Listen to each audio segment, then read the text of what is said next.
The bailiff's laughter echoed through the marble halls of the courthouse, sharp and mocking. He had just escorted what he assumed was another unprepared single mother out of the courtroom, her quiet dignity mistaken for defeat. But 30 minutes later, that same woman would walk back through those doors wearing judicial robes, carrying the gavel of justice and wielding the power to hold every person in that courtroom accountable for their actions. This is the story of how one moment of cruelty became a reckoning that shook the entire judicial system to its core. Before we jump back in, tell us where you're tuning in from, and if this story touches you, make sure you're subscribed because tomorrow I've saved something extra special for you. The first light of dawn crept through the bay windows of the colonial home on Elm Street in Springfield, casting long shadows across hardwood floors that gleamed with careful maintenance. Dr. Amelia Richardson stood at her kitchen island, methodically preparing breakfast while classical music drifted softly from the sound system. Her movements were precise, deliberate, the product of a morning routine refined over decades of discipline. She sliced fresh strawberries with surgical precision, arranged them beside whole-grain toast, and poured freshly brewed Ethiopian coffee into a ceramic mug that bore the simple inscription, "Justice is the cornerstone of civilization." At 48, Amelia carried herself with the quiet confidence of someone who had earned every accolade through merit rather than favor. Her natural hair was styled in a neat twist, professional yet elegant. She wore minimal makeup, letting her intelligence shine through expressive brown eyes that seemed to catalog and analyze everything they observed.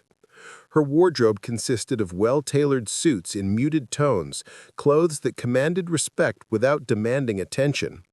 The house itself reflected her character, tasteful, organized, purposeful. Law books lined built-in shelves in her home office. Framed diplomas and certificates adorned the walls, not as boastful displays, but as quiet testaments to a journey that had taken her from the housing projects of Detroit to the highest echelons of American jurisprudence. Harvard Law Review, Order of the Coif, federal clerkship with Justice Catherine Morrison. Each achievement represented not just personal success, but the breaking of barriers that had seemed insurmountable to the 8-year-old girl who had once done homework by candlelight when the electricity was shut off. Her phone buzzed with the morning's first message from her assistant, Catherine Walsh. The preliminary hearing for Commonwealth versus Henderson had been moved to 9:30 due to a scheduling conflict. Amelia sipped her coffee and mentally adjusted her timeline. She had been following this case closely, not because it was particularly complex legally, but because it represented everything wrong with the system she had devoted her life to reforming. Marcus Henderson, a 17-year-old honor student, had been charged with assault after defending his younger sister from a group of bullies outside their school. The charges were excessive, the prosecution aggressive, and the defense attorney inexperienced. She reviewed her notes one final time, her handwriting flowing in the same precise script she had perfected in law school. The facts were clear, the law unambiguous, but she knew that justice was not always about facts and law. Sometimes it was about power, perception, and the subtle ways that bias crept into every decision. She had seen it throughout her career, first as a prosecutor, then as a defense attorney, and now as a judge. The scales of justice were supposed to be blind, but too often they peeked through the blindfold to see the color of skin, the quality of clothing, the neighborhood address on the forms. Her morning ritual continued with 30 minutes of meditation in her sunroom, surrounded by plants she tended with the same care she brought to legal precedent. The quiet breathing exercises centered her mind, preparing her for the emotional weight she would carry throughout the day. Every case that came before her bench represented someone's life, someone's future, someone's family. She never forgot that responsibility, never allowed herself to become callous to the human cost of legal decisions. The drive to the courthouse took her through neighborhoods that painted a stark picture of American inequality. She passed the tree-lined streets of Oak Hill, where white picket fences enclosed manicured lawns and late-model cars sat in circular driveways. Then the scenery shifted as she approached downtown Springfield. Buildings grew older, paint peeled from storefronts, and chain-link fences replaced white picket ones. She saw mothers walking children to underfunded schools, elderly men sitting on stoops with newspapers and coffee in paper cups, teenagers heading to part-time jobs that would help support their families. This was the community where Marcus Henderson lived, where his mother, Victoria, worked double shifts as a certified nursing assistant to keep their small apartment. Victoria Henderson was scheduled to attend the hearing, though she had never been inside a courtroom before. The justice system was as foreign to her as a foreign language, intimidating and incomprehensible. She would arrive in her best clothes, which were still humble by courthouse standards, carrying a folder of her son's report cards and letters of recommendation from teachers who believed in his character. Amelia understood the dynamics that would play out in that courtroom better than anyone. She had lived them, observed them, and fought against them for 25 years. She knew that Marcus would be seen not as an honor student protecting his sister, but as a young black man who had used his fists. She knew that Victoria would be viewed not as a dedicated single mother working multiple jobs, but as another woman who had failed to control her child. And she knew that the prosecutor, defense attorney, bailiff, and even some of her fellow judges would unconsciously filter every piece of evidence through assumptions they had learned from society rather than from facts. The Hampton County Courthouse rose before her like a monument to justice, its neoclassical columns and marble facade designed to inspire awe and respect. She parked in her reserved spot and walked through the staff entrance, nodding to colleagues and court personnel who had learned to appreciate her fairness and preparation. Some had initially dismissed her appointment as political correctness, assuming her Harvard credentials were somehow diminished by affirmative action. But her legal scholarship was impeccable, her courtroom management efficient, and her decisions consistently upheld on appeal. Respect had been earned through excellence, not granted through assumption. Her chambers were a reflection of her home, organized, purposeful, lined with legal texts that showed where from actual use rather than decorative display. She hung her coat on the wooden stand and slipped into her judicial robes, the weight of the black fabric settling on her shoulders like the mantle of responsibility it represented. The mirror reflected back not just a judge, but the culmination of generations of struggle. Her grandmother had cleaned these very halls when the building was new, never imagining that her granddaughter would one day preside over the courtroom where justice was dispensed. At 8:45, she made her way to courtroom 3A for a brief conference with the attorneys before the Henderson hearing began. The prosecutor, Dennis Crawford, was a 20-year veteran who had built his reputation on aggressive charging and plea bargain negotiations. The defense attorney, Lisa Park, was fresh out of law school and clearly overwhelmed by her caseload. Neither had requested the pre-hearing conference, but Amelia believed in ensuring that all parties understood the gravity and implications of the decisions they were about to make. The stage was set, the players in position, but none of them could anticipate that this routine hearing would become the catalyst for events that would expose the deep-rooted problems within their courthouse walls and ultimately transform how justice was administered in their community. Victoria Henderson stood at the bathroom mirror in her one-bedroom apartment, her hands trembling slightly as she applied a coat of clear nail polish. The morning sun filtered through the thin curtains, highlighting the stress lines that had deepened around her eyes over the past 3 weeks since Marcus was arrested. She had taken the day off from both her jobs, the morning shift at Mercy General Hospital and the evening shift at the nursing home, sacrificing pay she could not afford to lose. But her son needed her, and nothing else mattered. Her best outfit hung carefully on the closet door, a navy blue dress she had worn to church for the past 5 years, paired with black flats that were comfortable enough for 12-hour shifts on hospital floors. She had pressed the dress the night before, steam ironing every wrinkle until the fabric looked as professional as her limited wardrobe allowed. In her purse, she carried a manila folder containing Marcus's report cards, honor roll certificates, and letters of recommendation from 3 teachers who had written glowing testimonials about his character and academic potential. The apartment around her told the story of a woman who had stretched every dollar to provide stability for her children. The furniture was second-hand, but well-maintained, the walls painted in cheerful colors that brightened the small space. Photos of Marcus and his younger sister Jasmine covered the refrigerator and side tables. School pictures, birthday parties, family gatherings where extended relatives had pooled resources to create memories that poverty could not steal. Victoria had worked 16-hour days for years to ensure her children had what they needed, even when it meant she had to choose between groceries and gas money. Marcus himself sat at the kitchen table, wearing the only dress shirt he owned, a white button-down that Victoria had bought him for his junior year school photos. At 17, he carried the weight of adult responsibility, knowing that his mother worked herself to exhaustion to support their small family.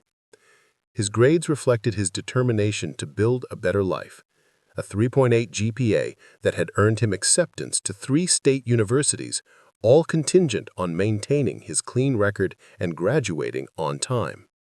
The incident that brought them to this moment played endlessly in Victoria's mind. Marcus had been walking Jasmine home from her middle school when 4 older boys surrounded them, demanding money and making crude comments about his 13-year-old sister. When they grabbed Jasmine's backpack and pushed her to the ground, Marcus had stepped between them using the self-defense moves his grandfather had taught him. The confrontation lasted less than 2 minutes and ended when a teacher from the school intervened. But by then, one of the boys had a bloody nose and another was nursing bruised ribs. What should have been handled as a school disciplinary matter became a criminal case when the parents of the aggressors, all from Oak Hill families with connections to local law enforcement, demanded that charges be filed. Suddenly, Marcus was facing felony assault charges that could destroy his college prospects and limit his future opportunities.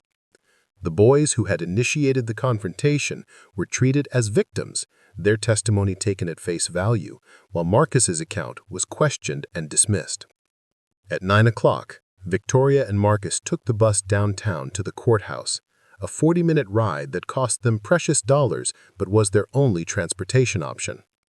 Victoria carried herself with dignity despite her anxiety, answering Marcus's nervous questions with reassurances she wasn't certain she believed. She had never been inside a courtroom, had no understanding of legal procedures, but she knew her son was a good person who had done the right thing in a difficult situation. The Hampton County Courthouse impressed and intimidated them both.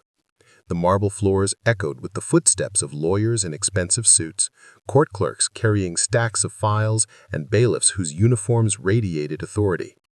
Victoria felt out of place immediately, conscious of her modest dress and scuffed shoes among the polished professionals who navigated the halls with confident familiarity. She clutched Marcus's hand as they approached the information desk, where a bored clerk directed them to courtroom 3A without looking up from her computer screen. Outside the courtroom, they met Lisa Park, the overworked public defender assigned to Marcus's case. Lisa was only 3 years older than her client, fresh from law school and carrying a caseload that made thorough preparation nearly impossible. She had reviewed Marcus's file on the bus that morning, speed reading through police reports and witness statements while trying to formulate a defense strategy. Her youth and inexperience were evident in her nervous energy and rapid-fire speech as she attempted to explain the hearing process to Victoria and Marcus in the 5 minutes before court began. Preparing and narrating this story took us a lot of time, so if you are enjoying it, subscribe to our channel. It means a lot to us. Now, back to the story. The prosecution team presented a stark contrast. Dennis Crawford arrived with 2 assistant prosecutors and a briefcase full of meticulously organized files. He was a man who had built his political ambitions on high conviction rates and tough-on-crime rhetoric, viewing cases like Marcus's as stepping stones to higher office. His gray hair and expensive suit conveyed gravitas and authority, while his confident demeanor suggested someone who had never doubted his own righteousness or questioned the systems that had elevated him to power. Bailiff Robert Kowalski controlled the courtroom atmosphere with military precision. A 25-year veteran of law enforcement who had transitioned to courthouse security after a knee injury ended his patrol career, he maintained order through intimidation and casual cruelty. His uniform was immaculate, his posture rigid, and his eyes constantly scanned for signs of disrespect or disorder. He had developed particular contempt for what he called frequent flyers, the poor families who cycled through the system, usually represented by public defenders and unable to afford the kind of legal representation that demanded his respect. When Victoria and Marcus entered the courtroom, Kowalski's assessment was immediate and harsh. He saw a single mother who had probably raised a troublemaker, another family draining taxpayer resources through the public defender system. He noted Victoria's nervous fidgeting, Marcus's obvious anxiety, and Lisa's disheveled appearance as she struggled with an overstuffed briefcase. In his experience, these cases were formalities. Pleas would be entered, deals would be negotiated, and another young criminal would receive a slap on the wrist before graduating to more serious offenses. The courtroom itself was designed to inspire awe and respect for the legal process. High ceilings, dark wood paneling, and formal portraits of past judges created an atmosphere of solemnity and tradition. The elevated bench where Judge Richardson would preside looked down on the defendant's table, witness stand, and gallery seating, a physical representation of the power hierarchy that governed every interaction within these walls. As families and attorneys filed into the courtroom for the morning docket, the social dynamics became apparent.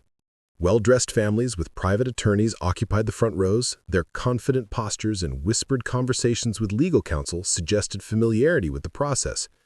Court-appointed attorneys shuffled between multiple clients, their attention divided among cases they had barely had time to review. Public defender clients, mostly young men of color and their worried mothers, sat in the back rows, uncertain about procedures and protocols that seemed designed to exclude rather than include them. Victoria found herself studying the other mothers in the courtroom, women who shared her anxiety but not necessarily her circumstances. Some wore designer clothes and carried leather purses, their polished appearances suggesting resources Victoria could not imagine. Others looked as overwhelmed as she felt, clutching tissues and casting worried glances at their children. But regardless of their economic status, they all shared the helpless feeling of watching their children's futures decided by strangers in a system they could not fully understand or control. The morning's first cases moved quickly. Guilty pleas and sentencing hearings dispatched with efficient brutality. Kowalski called each case with mechanical precision, his voice carrying no emotion as he announced the names of defendants whose lives were being permanently altered. When families became emotional, mothers weeping as their sons were led away in handcuffs, fathers arguing with lawyers about plea agreements, he restored order with sharp commands and threatening stares. As the Henderson case approached on the docket, tension filled the courtroom. Crawford organized his files with theatrical precision, making notes on a legal pad while occasionally glancing toward the defendant's table with barely concealed contempt. Lisa shuffled through her papers frantically, realizing she had confused some details from Marcus's case with another client's file. Victoria whispered prayers under her breath while Marcus sat rigidly, his jaw clenched with the effort of maintaining composure. The stage was set for a confrontation that would expose not just individual bias, but systemic failures that had corrupted the pursuit of justice.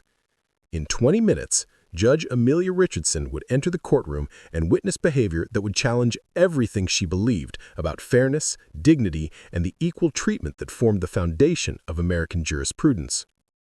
The gavel's sharp crack echoed through courtroom 3A as Judge Amelia Richardson entered, her black robes flowing behind her with practiced dignity. The assembled crowd rose in unison, a choreographed display of respect that masked the underlying tensions simmering beneath the surface. Bailiff Kowalski's voice boomed across the room as he announced, "The court in session," his tone carrying the weight of authority he wielded like a club against those he deemed unworthy of respect. Amelia settled into her chair behind the mahogany bench, her movements deliberate and controlled. From her elevated position, she surveyed the courtroom with the analytical eye that had served her throughout her judicial career. She noted the stark division between the gallery sections. Well-dressed families with private counsel clustered near the front, while those dependent on public defenders occupied the rear benches like supplicants in a medieval court. The symbolism was not lost on her, though she had grown accustomed to these visual representations of inequality within the justice system. Dennis Crawford sat at the prosecutor's table with the confident posture of a man who had rarely faced unexpected challenges. His silver hair was perfectly styled, his charcoal suit pressed to crisp perfection, and his leather briefcase bore the patina of expensive craftsmanship. He had built his reputation on securing convictions in cases exactly like this. young defendants with overwhelmed public defenders who would accept plea bargains rather than risk harsher sentences at trial. His political ambitions required a steady stream of victories, and he viewed Marcus Henderson as nothing more than another statistic to add to his win column. At the defense table, Lisa Parks struggled with a stack of files that threatened to topple over with each nervous movement. Her polyester blazer was wrinkled from her rushed morning commute, and her hair had begun to escape from the hasty ponytail she had managed between cases. The dark circles under her eyes spoke to sleepless nights spent trying to manage an impossible caseload that left little time for thorough preparation. She had graduated law school with idealistic dreams of defending the innocent and protecting constitutional rights, but the reality of public defense work had quickly eroded her confidence and enthusiasm. Marcus Henderson sat beside his attorney with the rigid posture of someone trying to project strength while battling internal panic. His white dress shirt was buttoned to the collar despite the warm courtroom temperature, and his hands remained folded on the table to hide their trembling. He had never imagined that protecting his sister would lead to this moment, where his future hung in the balance of legal proceedings he barely understood. The weight of his mother's sacrifices pressed down on him as heavily as the charges he faced. Victoria Henderson occupied a seat in the third row, her manila folder clutched against her chest like armor. She had arrived early to secure a spot where she could maintain eye contact with her son, offering silent support through her presence. Her navy dress had seemed appropriate at home, but in the formal courtroom setting, she felt underdressed and out of place. The whispered conversations of other families around her created a constant hum of anxiety that matched her own racing heartbeat. When Kowalski called the Henderson case, his voice carried none of the neutral professionalism expected from court officers. Instead, there was a subtle sneer in his pronunciation of the defendant's name, a tone that suggested predetermined judgment. He had observed hundreds of similar cases, and his cynicism had calcified into open contempt for the young men who appeared before the bench. In his worldview, they were all potential criminals deserving harsh treatment that might deter future misconduct. Crawford rose first, his movements smooth and practiced as he began outlining the state's case. His voice projected confidence and moral authority as he described Marcus as a violent young man who had chosen assault over peaceful conflict resolution. He painted a picture of calculated aggression, deliberately omitting the context that had prompted Marcus's actions. The facts he presented were technically accurate but stripped of nuance, crafted to support a narrative of guilt rather than self-defense. Lisa Parks' response was hesitant and disorganized, her nervousness evident in her stammering delivery and frequent references to her notes. She attempted to provide context about the bullying incident and Marcus's academic achievements, but her presentation lacked the polished confidence that commands attention in formal legal settings. Crawford interrupted her twice with objections that Kowalski sustained without explanation, further undermining her already fragile credibility. Judge Richardson observed these dynamics with growing concern. She had presided over thousands of hearings and could distinguish between nervous inexperience and deliberate intimidation. What she witnessed was a systematic dismantling of the adversarial process that formed the backbone of American jurisprudence. The prosecution was being allowed to present unchallenged assertions, while the defense struggled under procedural obstacles that seemed designed to prevent effective representation. The turning point came when Victoria Henderson rose from her seat during a brief recess, approaching the bailiff station with her folder of documents. Her intention was simple: to provide character references and academic records that might help the court understand her son's true nature. She moved with the careful dignity of someone navigating unfamiliar territory, her voice soft and respectful as she asked Kowalski about the proper procedure for submitting evidence to the court. Kowalski's response was swift and brutal. His voice carried across the courtroom as he loudly informed Victoria that defendants' families could not simply approach the bench with random papers, that there were rules and procedures she clearly did not understand. His tone dripped with condescension as he gestured dismissively at her folder, suggesting that whatever documents she carried were likely irrelevant to the serious charges her son faced. The laughter that followed was the breaking point. It started as a chuckle from Crawford, who found amusement in Victoria's obvious confusion about court procedures. Several attorneys in the gallery joined in, their muted snickers creating a chorus of mockery directed at a woman whose only crime was loving her son enough to fight for him. Kowalski's own laughter was the loudest, a harsh sound that transformed the courtroom into a theater of cruelty, where Victoria became an unwilling performer in a humiliation designed to reinforce her powerlessness. Judge Richardson felt something shift inside her chest, a cold fury that she had not experienced since her early days as a prosecutor witnessing police misconduct. The scene unfolding before her represented everything she had dedicated her career to fighting: the casual cruelty of systemic bias, the way institutions could crush individual dignity through collective indifference, the transformation of justice into a performance of power rather than a search for truth. Victoria's reaction was heartbreaking in its restraint.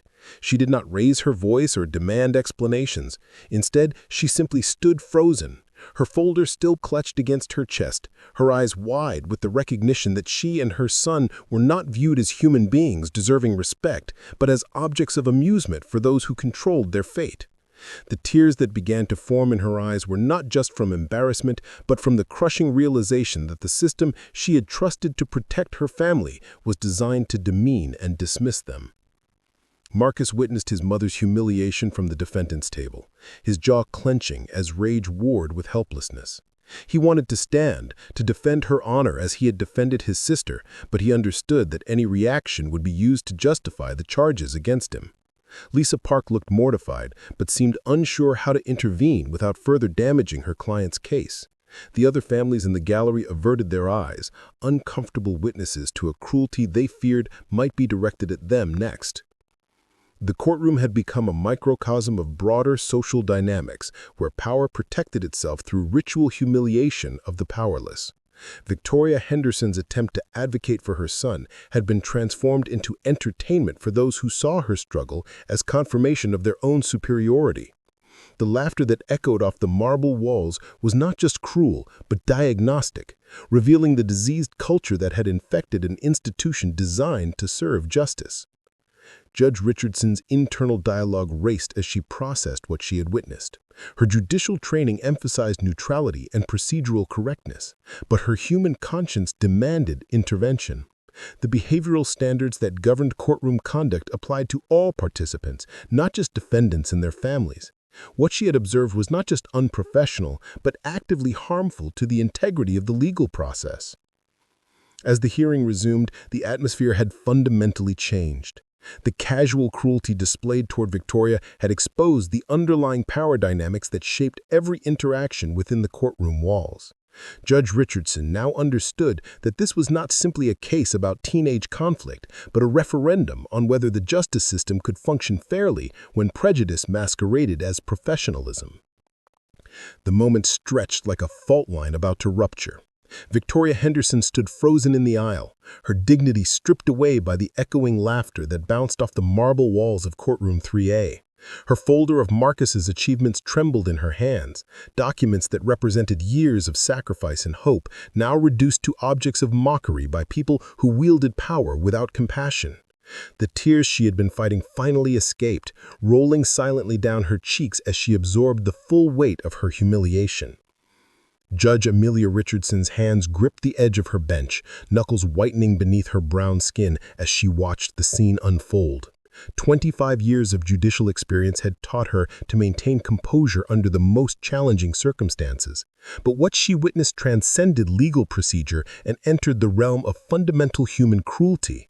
The laughter that filled her courtroom was not just unprofessional, it was a violation of every principle that made the justice system worthy of respect. Bailiff Kowalski basked in the attention his mockery had generated, his chest puffed with the satisfaction of someone who believed he had demonstrated appropriate authority. He gestured toward Victoria with exaggerated patience. His voice carried across the courtroom as he explained court procedures with deliberate condescension. His years of military service had taught him to value hierarchy and discipline. But somewhere along the way, those values had twisted into contempt for anyone he perceived as beneath his station. Dennis Crawford's laughter had evolved into a knowing smirk as he exchanged glances with his assistant prosecutors. In his calculation, Victoria's emotional breakdown would work to their advantage. painting Marcus's family as unstable and unprepared for the rigors of legal proceedings. He had built his career on exploiting such moments, transforming human vulnerability into prosecutorial advantage. The tears of defendants' mothers had never moved him. They were simply evidence of guilt by association.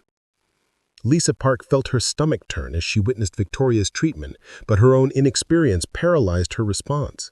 She had been trained in legal procedure, but not in the ethical courage required to confront systemic abuse. Her student loan debt and precarious employment status made her reluctant to challenge authority figures who could influence her career prospects. The ethical obligations she had sworn to uphold warred with her practical need for job security, leaving her silent when her voice was most needed. Marcus Henderson watched his mother's humiliation with rage that threatened to consume his careful self-control. His hands clenched into fists beneath the defendant's table as he fought the urge to stand and defend her honor. Every instinct screamed at him to act, but he understood that any reaction would be used to justify the violent stereotype already applied to him.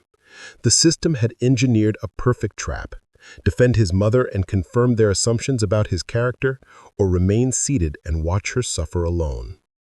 The gallery had fallen into uncomfortable silence as the initial laughter died away, replaced by the collective shame of witnesses who recognized cruelty but lacked the courage to confront it. Some families looked away, grateful that they were not the targets of such treatment but unwilling to risk drawing attention to themselves. Others shifted uncomfortably, their own vulnerability within the system making them reluctant to challenge its representatives. The courtroom had become a microcosm of broader social dynamics, where power protected itself through ritual humiliation of the powerless.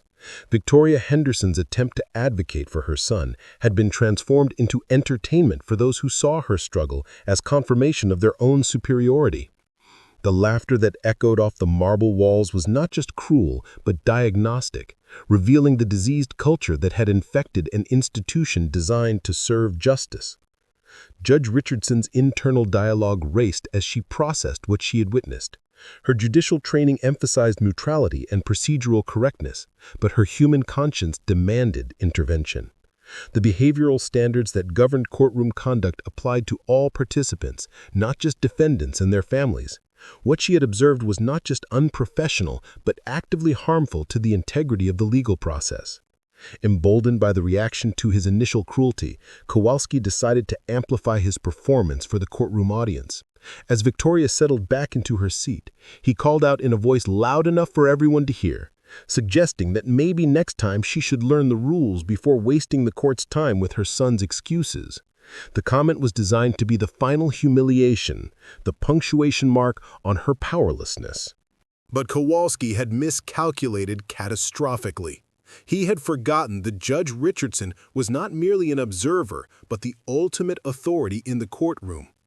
His words were not just directed at Victoria, they were a challenge to the judicial power that Richardson embodied.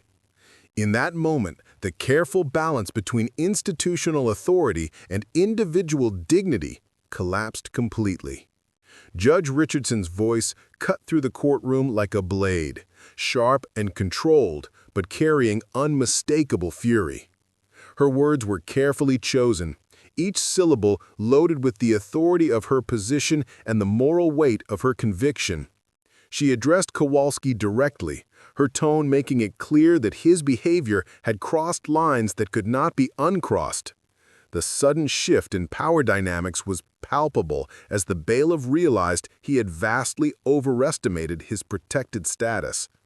The transformation in the courtroom atmosphere was immediate and dramatic. Conversations stopped mid-sentence, rustling papers fell silent, and every eye turned toward the bench where Judge Richardson sat like an avatar of justice finally awakened to action.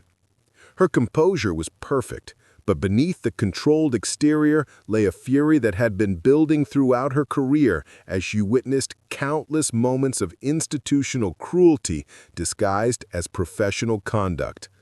Crawford's confident demeanor evaporated as he recognized that the proceedings had shifted beyond his control.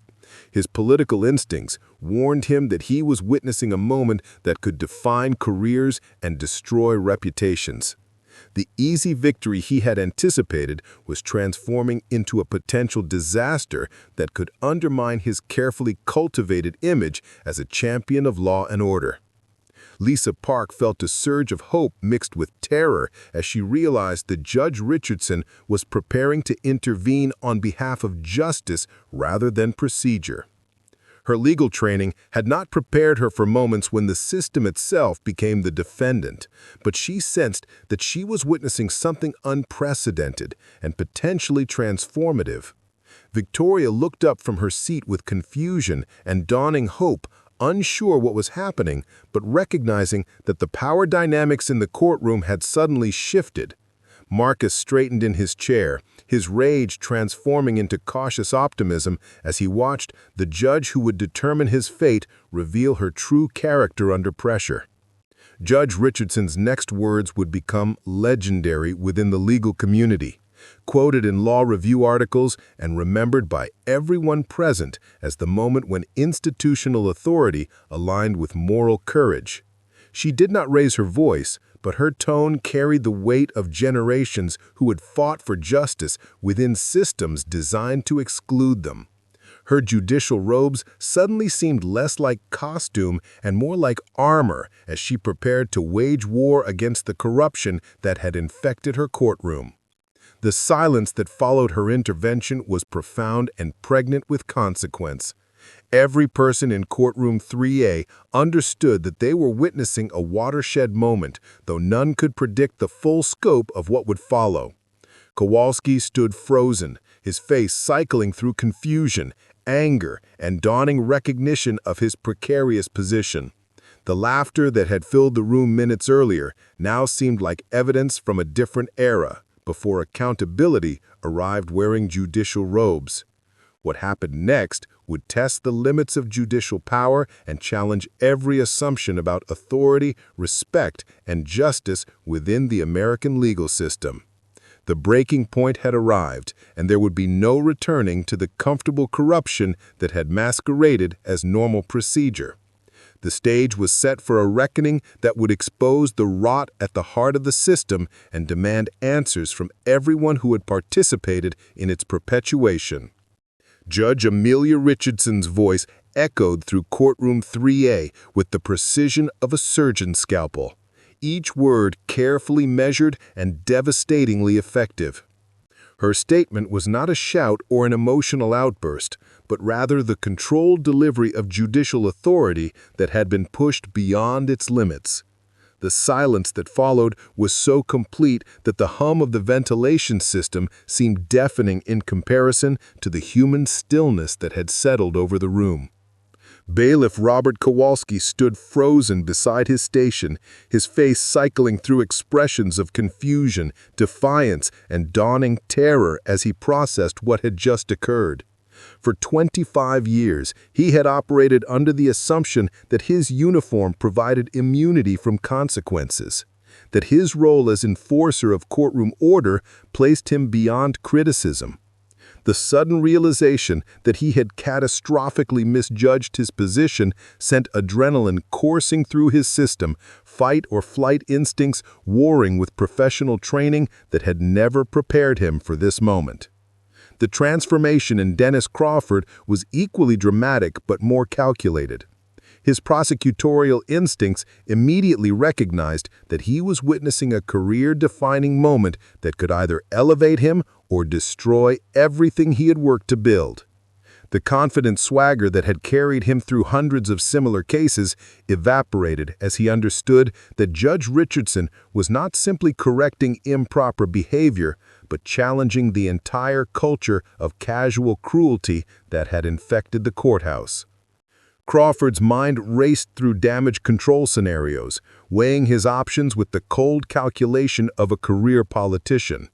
He could align himself with the judge's intervention and risk being seen as weak by his law enforcement allies, or he could defend Kowalski's actions and potentially find himself on the wrong side of a judicial ethics investigation.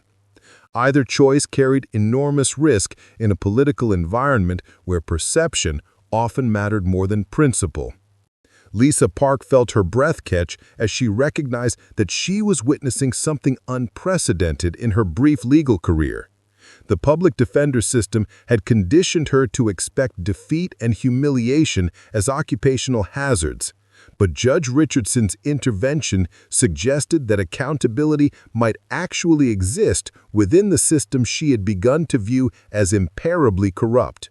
Her hands trembled as she realized she might need to actively participate in whatever was about to unfold. Victoria Henderson remained seated but lifted her head to meet Judge Richardson's eyes across the courtroom. For the first time since entering the building, she felt acknowledged as a human being rather than dismissed as an inconvenience. The folder in her lap suddenly seemed less like rejected evidence and more like validation of her son's worth. Her tears continued to fall, but they had transformed from shame into something approaching hope. Marcus felt the shift in courtroom dynamics like a physical force, the oppressive weight of predetermined judgment lifting slightly as he watched the judge who controlled his fate reveal her true character under pressure. The silence after the judge spoke was so complete that the hum of the ventilation system seemed louder than the human stillness that had settled over the room. Bailiff Robert Kowalski stood frozen beside his station, his face cycling through expressions of confusion, defiance, and dawning terror as he processed what had just occurred. For 25 years, he had operated under the assumption that his uniform provided immunity from consequences, that his role as enforcer of courtroom order placed him beyond criticism. The sudden realization that he had catastrophically misjudged his position sent adrenaline coursing through his system, fight or flight instincts warring with professional training that had never prepared him for this moment. The transformation in Dennis Crawford was equally dramatic but more calculated. His prosecutorial instincts immediately recognized that he was witnessing a career-defining moment that could either elevate him or destroy everything he had worked to build. The confident swagger that had carried him through hundreds of similar cases evaporated as he understood that Judge Richardson was not simply correcting improper behavior, but challenging the entire culture of casual cruelty that had infected the courthouse. Crawford's mind raced through damage control scenarios, weighing his options with the cold calculation of a career politician. He could align himself with the judge's intervention and risk being seen as weak by his law enforcement allies, or he could defend Kowalski's actions and potentially find himself on the wrong side of a judicial ethics investigation. Either choice carried enormous risk in a political environment where perception often mattered more than principle. Lisa Park felt her breath catch as she recognized that she was witnessing something unprecedented in her brief legal career. The public defender system had conditioned her to expect defeat and humiliation as occupational hazards, but Judge Richardson's intervention suggested that accountability might actually exist within the system she had begun to view as irreparably corrupt. Her hands trembled as she realized she might need to actively participate in whatever was about to unfold. Victoria Henderson remained seated but lifted her head to meet Judge Richardson's eyes across the courtroom. For the first time since entering the building, she felt acknowledged as a human being rather than dismissed as an inconvenience. The folder in her lap suddenly seemed less like rejected evidence and more like validation of her son's worth. Her tears continued to fall, but they had transformed from shame into something approaching hope. Marcus felt the shift in courtroom dynamics like a physical force, the oppressive weight of predetermined judgment lifting slightly as he watched the judge who controlled his fate reveal her true character. His rigid posture relaxed fractionally, though years of conditioning in hostile environments kept him from celebrating prematurely. He had learned to not trust authority figures who claimed to be fair, but something in Judge Richardson's voice suggested authenticity rather than performance. The gallery erupted in whispered conversations as spectators processed what they'd witnessed. Attorneys who had been present for similar displays of casual cruelty suddenly found themselves questioning their own complicity in a system that routinely dehumanized vulnerable families. Some looked uncomfortable, recognizing their own behavior in Kowalski's actions, while others nodded in approval at the judge's intervention. Judge Richardson was not finished. Her next words would be remembered and quoted for years to come, a moment when judicial authority aligned with moral courage to challenge institutional corruption.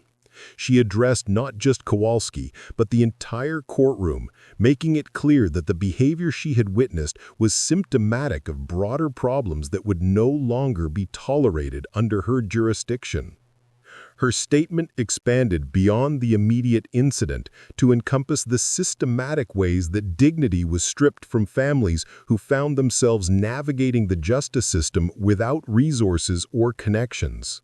She spoke about the fundamental principle that every person who entered her courtroom deserved respect regardless of their economic status, educational background, or familiarity with legal procedures. Her words carried the weight of lived experience, someone who had personally witnessed and overcome the barriers that still trap too many others. Kowalski's response was a catastrophic miscalculation that sealed his fate. Rather than acknowledging his error and attempting to salvage his position, he chose defiance, his voice carrying a note of indignation as he questioned the judge's authority to criticize his enforcement of courtroom protocols. His military background had taught him to respect hierarchy, but his years in civilian law enforcement had corrupted that respect into an expectation of deference from those he perceived as beneath him. The moment Kowalski challenged Judge Richardson's authority, every attorney in the courtroom understood that they were witnessing career suicide in real time. Veteran prosecutors and defense attorneys who had practiced before dozens of judges recognized that certain lines could never be crossed without consequences. The bailiff had not simply committed a procedural error, but had fundamentally challenged the judicial authority that formed the backbone of the entire legal system. Judge Richardson's response to Kowalski's insubordination was swift and decisive. Her voice remained controlled, but the steel beneath her words was unmistakable as she explained exactly what would happen next.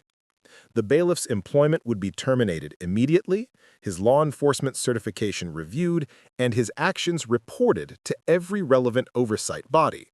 She was not making threats, but delivering promises backed by the full weight of her judicial authority. The ripple effects began immediately. Court clerks who had witnessed the exchange started making phone calls to supervisors and administrators, understanding that they were reporting a seismic shift in courthouse culture rather than a routine disciplinary matter. News of the confrontation spread through the building's corridors with the speed of wildfire, reaching the offices of chief judges and court administrators who would need to respond quickly to contain the fallout. Crawford found himself trapped between his political ambitions and his professional survival instincts. His association with Kowalski's behavior had been witnessed by dozens of people who could testify to his complicity in the mockery of Victoria Henderson. His laughter at a grieving mother's humiliation would be difficult to explain to voters who expected prosecutors to embody justice rather than cruelty. The media implications were staggering. Courthouse reporters who had been present for routine hearings suddenly realized they had witnessed a story that would dominate local news cycles and potentially attract national attention. The narrative practically wrote itself: a respected federal judge taking a stand against institutional racism and the culture of casual cruelty that had infected the justice system. Lisa Park felt a surge of professional courage as she recognized that Judge Richardson had created space for her to advocate effectively for her client. The power dynamics that had previously favored the prosecution had been fundamentally altered, and she began to understand that Marcus Henderson's case might become a vehicle for broader reform rather than another conviction statistic. Victoria slowly rose from her seat, her dignity restored by Judge Richardson's intervention. She approached the bench again, but this time her movement was confident rather than hesitant. The folder in her hands was no longer a collection of rejected documents, but evidence of her son's character that would finally receive the consideration it deserved. The transformation of Marcus was equally dramatic. His shoulders straightened as he realized that his fate would be determined by someone who saw him as a human being rather than a stereotype. The academic achievements his mother had fought to present were suddenly relevant to proceedings that had previously seemed designed to ignore everything positive about his character and potential. Judge Richardson's actions had triggered something much larger than a single case or disciplinary action. She had exposed the culture of casual cruelty that had infected the courthouse and demanded accountability from everyone who had participated in its perpetuation. The consequences would extend far beyond Courtroom 3A, challenging assumptions and forcing uncomfortable conversations about justice, dignity, and respect within the legal community. The reckoning she had unleashed would reshape careers, transform institutional culture, and serve as a reminder that authority without accountability was simply tyranny disguised as professionalism. The moment of truth had arrived, and there would be no returning to the comfortable corruption that had masqueraded as normal procedure for far too long. The first tremor of change rippled through the Hampton County Courthouse at 2:47 p.m., exactly 43 minutes after Judge Richardson's intervention in Courtroom 3A.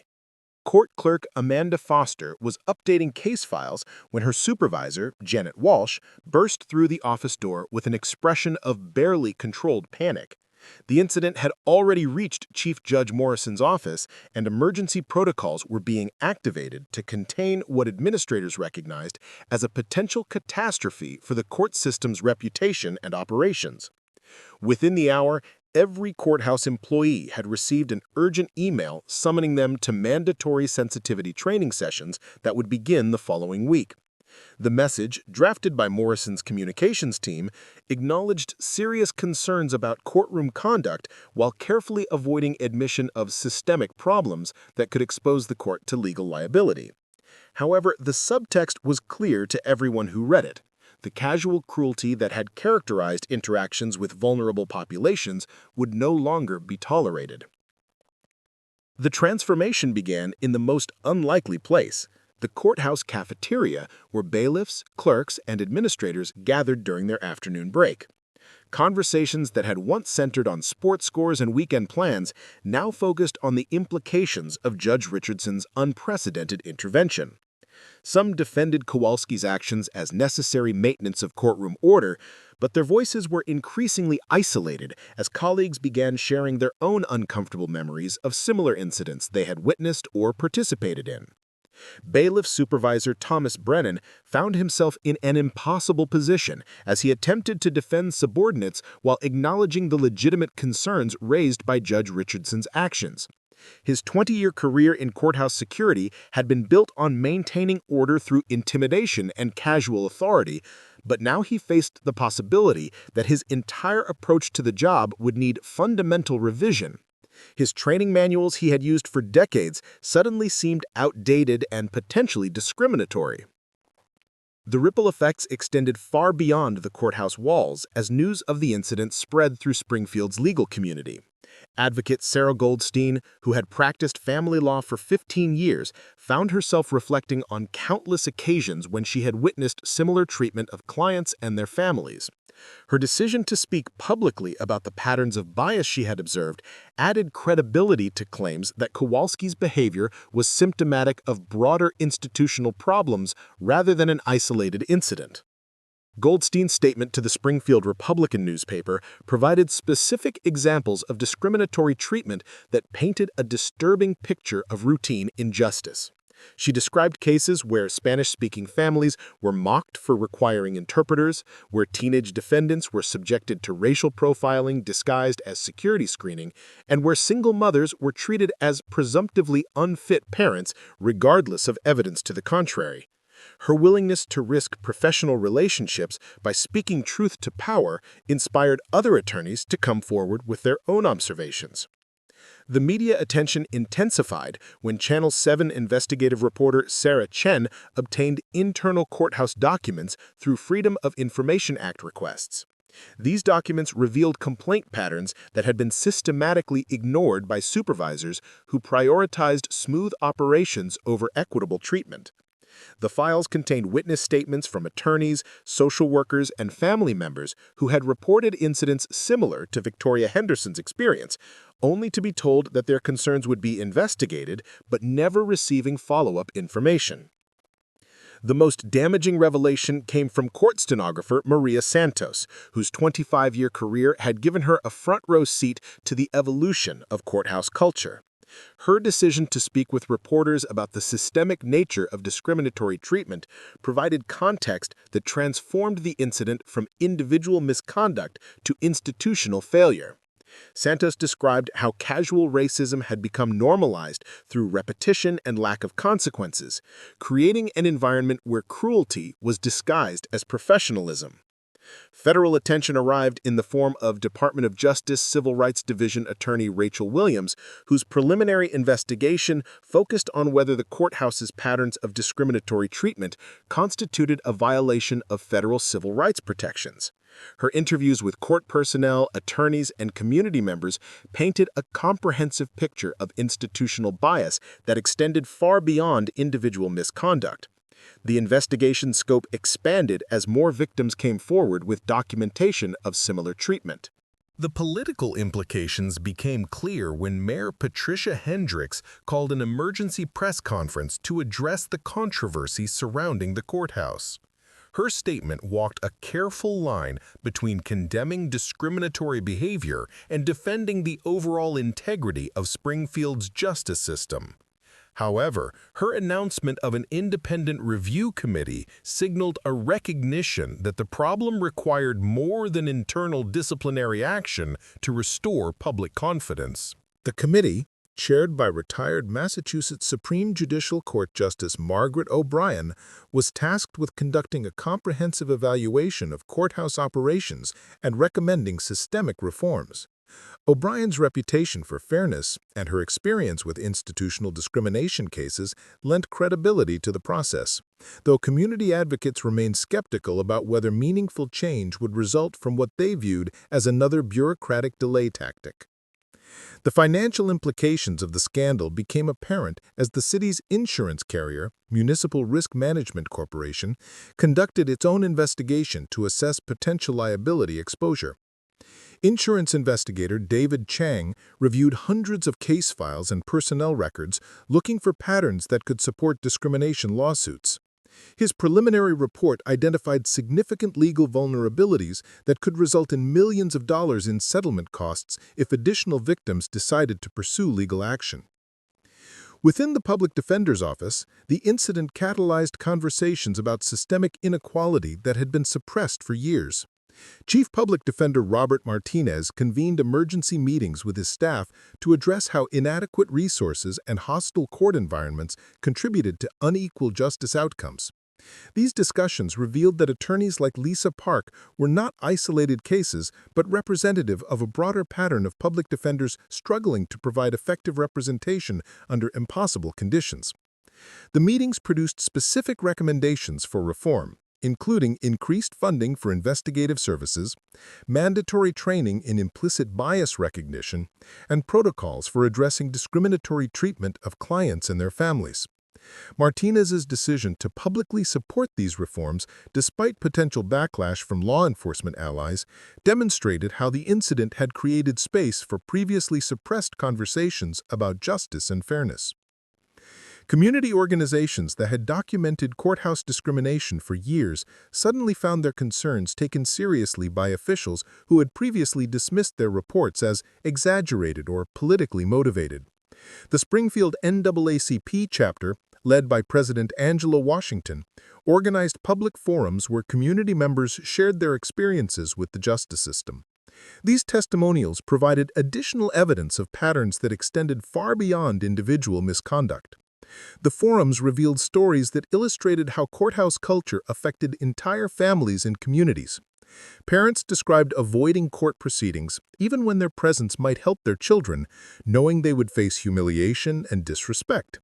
Young people spoke about how negative courthouse experiences had shaped their perceptions of justice and law enforcement. The cumulative impact of these testimonials painted a picture of institutional failure that damaged community trust in the entire justice system. Educational institutions responded to the incident by examining their own roles in perpetuating or challenging discriminatory practices. The Springfield University of Massachusetts Law School, where several courthouse employees had received their training, announced a comprehensive review of its curriculum to ensure adequate attention to issues of bias and cultural competency. Professor Jennifer Cohen, who taught courses on judicial administration, acknowledged that traditional legal education had failed to adequately prepare graduates for the realities of serving diverse populations. The law school's response included mandatory coursework on implicit bias recognition, cultural competency training, and practical exercises designed to help students understand how privilege and prejudice affected legal outcomes. These curricular changes reflected recognition that technical legal knowledge was insufficient preparation for careers in public service that required sensitivity to the experiences of marginalized communities. Corporate responses to the controversy reflected broader societal conversations about institutional racism and accountability. The Springfield Chamber of Commerce, recognizing that courthouse discrimination could affect business climate and economic development, issued a statement supporting comprehensive reform efforts. Several major employers announced policies that would provide paid leave for employees required to appear in court, addressing economic barriers that often forced families to choose between justice and financial survival. Legal aid organizations saw dramatic increases in requests for assistance as community members who had previously suffered in silence began seeking help to address past injustices. The Western Massachusetts Legal Aid Society reported a 300% increase in calls related to court procedure questions and discrimination complaints. Director Susan Phillips noted that many callers had experienced treatment similar to Victoria Henderson's, but had lacked resources or knowledge to file formal complaints. The incident's impact on judicial education and training extended beyond Springfield, as court administrators across Massachusetts examined their own policies and procedures. The Massachusetts Court System's Office of Community Corrections announced new training requirements for all court personnel, focusing specifically on respectful interaction with families and recognition of cultural differences. These systemic changes reflected recognition that the Springfield incident could have occurred in any courthouse where bias was allowed to flourish unchecked. Professional associations within the legal community also responded with policy changes and educational initiatives. The Massachusetts Bar Association established a new committee focused on courthouse climate and professional conduct, while the Massachusetts Association of Criminal Defense Lawyers announced increased advocacy for clients' families and expanded training on addressing discriminatory treatment. These organizational responses demonstrated how individual courage could catalyze collective action. The ripple effects reached into law enforcement training academies, where instructors began incorporating lessons from the Springfield incident into courses on community relations and professional conduct. Academy Director Captain Michael Torres acknowledged that traditional law enforcement training had often reinforced hierarchical attitudes that contributed to discriminatory behavior.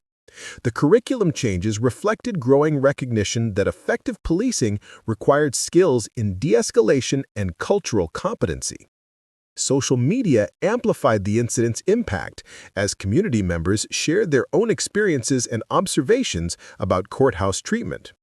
The hashtag #RespectInCourt generated thousands of posts from across the country, with users sharing stories that illustrated how the Springfield incident was representative of national patterns rather than local aberration. These personal testimonials provided compelling evidence for advocates arguing that systemic reform was needed beyond individual disciplinary action. The incident's timing coincided with broader national conversations about criminal justice reform, giving advocates additional leverage to push for changes they had been seeking for years. The Black Lives Matter movement incorporated the courthouse discrimination issue into their broader critique of systemic racism, while conservative criminal justice reform advocates pointed to the incident as evidence that current systems were failing to serve anyone effectively. Academic researchers seized upon the incident as a case study for examining how institutional culture perpetuated discriminatory outcomes. Sociology professor Dr. Patricia Martinez from Springfield College began conducting interviews with courthouse personnel and community members to document how bias operated within formal institutional settings. Her preliminary findings suggested that discriminatory behavior was often rationalized through appeals to order, efficiency, and professional authority. The research revealed how systemic discrimination was maintained through informal networks of socialization that taught new employees to adopt the attitudes and behaviors of their predecessors. Junior staff members learned to dismiss community concerns, mock unfamiliar cultural practices, and prioritize institutional convenience over individual dignity. These patterns persisted because they were rarely challenged by supervisors who had been socialized through the same processes. 6 months after Judge Richardson's intervention, measurable changes had occurred throughout the courthouse system.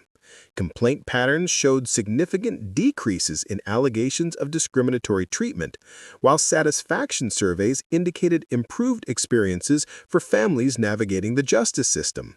Training programs had been implemented for all staff members, with ongoing monitoring to ensure sustainable culture change rather than temporary compliance with new requirements. However, the transformation remained incomplete and fragile. Some staff members continued to resist changes they viewed as unnecessary political correctness, while budget constraints limited the scope of reforms that could be implemented. Community advocates remained vigilant, recognizing that sustainable change required ongoing pressure and accountability rather than assuming that initial reforms would be sufficient to address decades of institutional bias. The broader impact of the incident continued to unfold as other communities examined their own justice systems and implemented similar reforms. Judge Richardson's decision to prioritize human dignity over professional courtesy had created a template that could be replicated wherever institutional authority was used to perpetuate rather than prevent discrimination. 2 years after the incident that would forever change the Hampden County Courthouse, Dr. Amelia Richardson sat in her chambers reviewing the final report from the Federal Consent Decree Monitoring Committee. The document represented the culmination of the most comprehensive judicial reform initiative in Massachusetts history.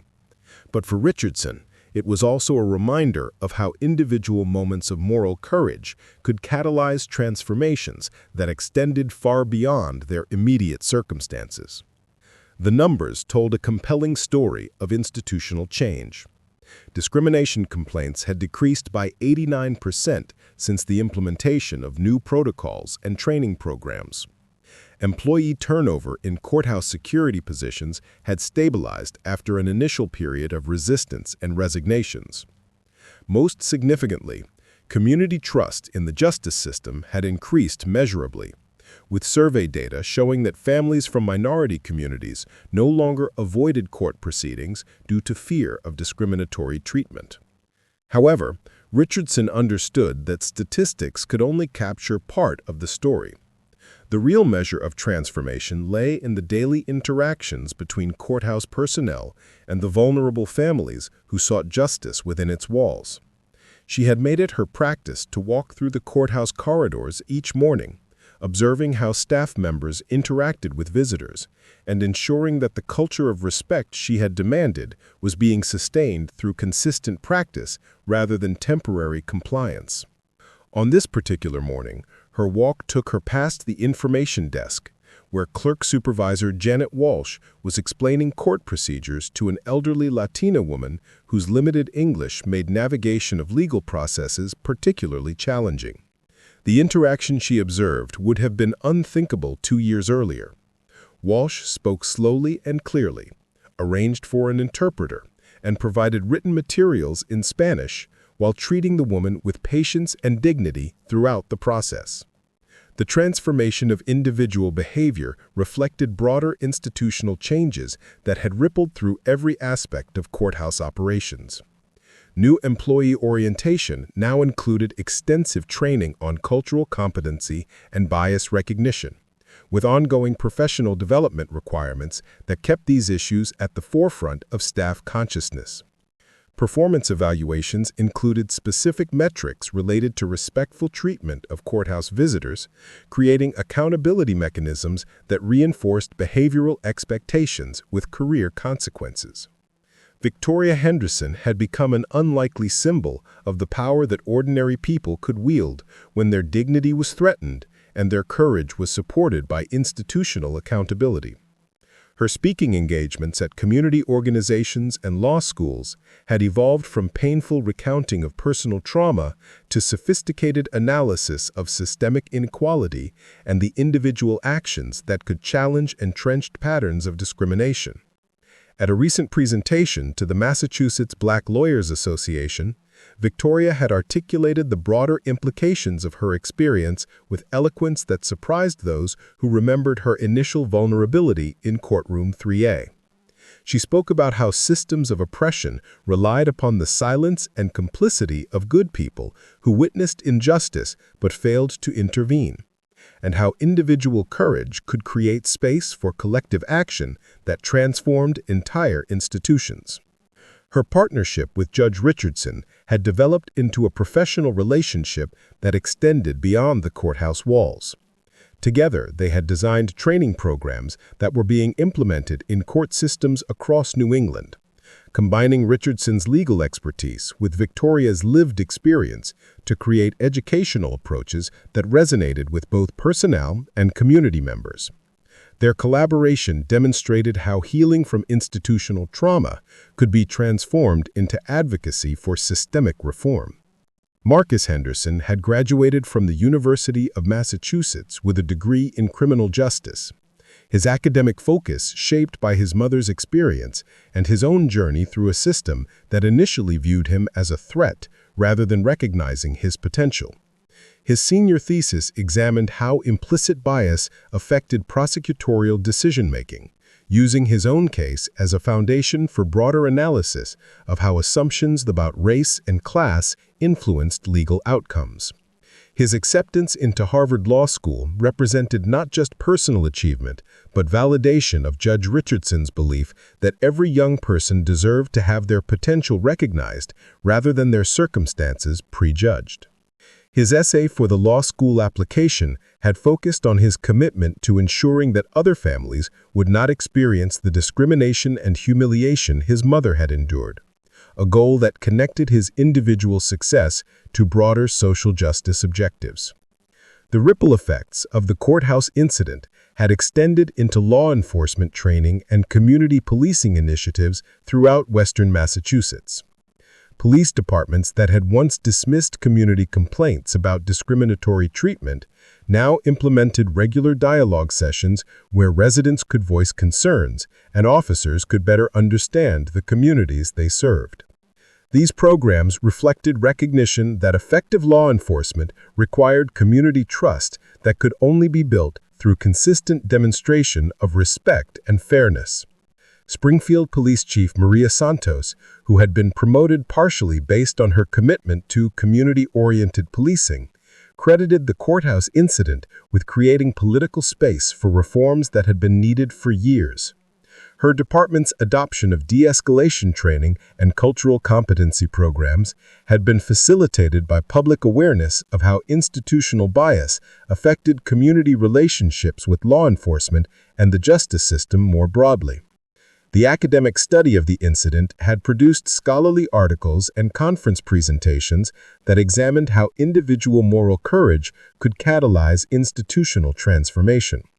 Professor Patricia Martinez's longitudinal research had documented the mechanisms through which change occurred, from initial resistance through grudging compliance to genuine cultural shift. Her work provided a template that other researchers could apply to similar situations where entrenched bias required systemic intervention. The research had also revealed the fragility of institutional change and the ongoing vigilance required to sustain reforms in the face of budget pressures and staff turnover. Martinez's analysis showed that meaningful transformation required more than policy changes or training programs. It demanded consistent leadership commitment and community oversight to prevent regression to previous patterns of discriminatory behavior. National attention had transformed the Springfield incident into a case study taught in law schools, public administration programs, and social work curricula across the country. Students who analyzed the case learned about the intersection of individual courage and institutional accountability, understanding how personal moral decisions could influence broader social outcomes when supported by appropriate structural changes. The case had become particularly valuable for teaching about the complexity of institutional racism and the multiple levels at which intervention could be effective. Students learned to recognize how bias operated through informal networks and unwritten rules, how formal policies could be undermined by discriminatory implementation, and how sustainable change required addressing both individual attitudes and systemic structures that perpetuated unequal treatment. Judge Richardson's own reflection on the incident had evolved from initial anger about individual misconduct to deeper understanding of how institutional cultures developed and could be transformed. Her keynote address at the National Conference of Federal Judges emphasized the obligation of judicial officers to recognize when their courtrooms became venues for discrimination rather than justice, and the professional responsibility to intervene even when such intervention created personal or professional risks. Her speech had resonated particularly strongly with younger judges who faced pressure to conform to established patterns of behavior that might perpetuate rather than prevent discriminatory treatment. Richardson's example demonstrated that judicial authority could be used to challenge rather than reinforce systems of inequality, providing a model for others who might find themselves in similar situations requiring moral courage and professional risk-taking. The financial implications of the transformation had been significant, but ultimately justified by the reduction in legal liability and the improvement in community relations. The insurance settlements with families who had experienced similar treatment had cost the city nearly $2 million, but the investment in training and oversight programs had been far less expensive than continued litigation and reputation damage would have been. Economic development officials noted that the courthouse reforms had contributed to Springfield's improved business climate, as companies considering relocation or expansion factored justice system fairness into their assessments of community conditions. The connection between equitable treatment and economic development had provided additional motivation for sustaining reforms beyond their intrinsic moral justification. Community organizations that had documented courthouse discrimination for years had evolved from adversarial watchdogs to collaborative partners in ongoing reform efforts. The Springfield NAACP chapter now worked closely with court administrators to monitor progress and identify emerging issues before they developed into systematic problems. This partnership model had been replicated in other communities seeking to address similar patterns of institutional bias. The collaboration between community advocates and court officials had produced innovative approaches to accountability that balanced transparency with operational efficiency. Regular community forums provided venues for residents to voice concerns and suggestions, while citizen oversight committees reviewed complaint patterns and recommended policy changes. These mechanisms ensured that reform efforts remained responsive to community needs rather than becoming bureaucratic exercises that satisfied officials but failed to address underlying problems. The incident's impact on prosecutorial practice had been particularly significant, with District Attorney Eleanor Martinez implementing comprehensive reforms that addressed charging decisions, plea bargaining practices, and victim advocacy services. Her office's adoption of conviction review procedures and community prosecution programs reflected recognition that effective law enforcement required community trust that could only be maintained through consistent demonstration of fairness and accountability. Martinez's decision to establish a community justice council that included formerly incarcerated individuals, defense attorneys, and community advocates had been controversial, but ultimately effective in identifying prosecutorial practices that undermined rather than enhanced public safety. The council's recommendations had led to significant changes in how cases involving juveniles, domestic violence, and substance abuse were handled, with greater emphasis on rehabilitation and community healing rather than purely punitive approaches. The broader criminal justice reform movement had incorporated lessons from the Springfield incident into advocacy strategies that emphasized the connection between individual dignity and systemic fairness. Organizations working on issues ranging from bail reform to sentencing disparities used Victoria Henderson's story to illustrate how seemingly minor procedural issues could reveal and perpetuate broader patterns of discrimination that affected entire communities. Reform advocates had learned to document and publicize individual incidents of discriminatory treatment while connecting them to larger patterns that required systematic intervention rather than case-by-case responses. This approach had proven more effective than previous strategies that focused primarily on policy analysis without the human stories that made abstract issues personally meaningful to broader audiences. The incident's legacy in legal education extended beyond individual courses to encompass broader curricular changes that integrated issues of bias and cultural competency throughout law school programs. Students now learned about implicit bias in constitutional law courses, studied cultural competency in clinical programs, and examined institutional discrimination in administrative law classes. These changes reflected recognition that legal education needed to prepare graduates for practice in diverse communities, rather than assuming that technical legal knowledge was sufficient for effective representation. Law school administrators noted that graduates of programs incorporating these educational approaches demonstrated greater effectiveness in working with diverse client populations and showed increased commitment to public service careers. The connection between educational reform and professional outcomes provided evidence that individual moral courage could influence institutional practices that shaped entire generations of legal professionals. The 10-year anniversary of the courthouse incident was marked by a symposium that brought together stakeholders from across the criminal justice system to assess progress and identify ongoing challenges. The event, held in the renovated Courtroom 3A where the original confrontation had occurred, featured presentations from researchers, practitioners, and community advocates who had been involved in the reform efforts. Judge Richardson's closing remarks emphasized that sustainable change required ongoing commitment rather than assuming that initial reforms would be sufficient to prevent regression.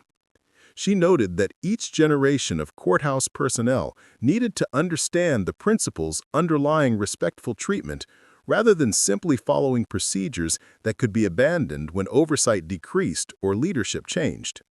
Victoria Henderson's response to Richardson's comments focused on the ongoing vigilance required from community members who needed to continue monitoring institutional behavior and holding officials accountable for maintaining standards of dignity and respect.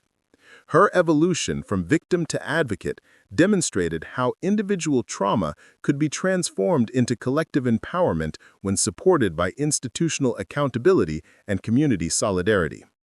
The symposium concluded with commitment to establishing the Henderson-Richardson Institute for Justice Reform, a research and training center that would continue developing and disseminating approaches to addressing institutional bias within criminal justice systems.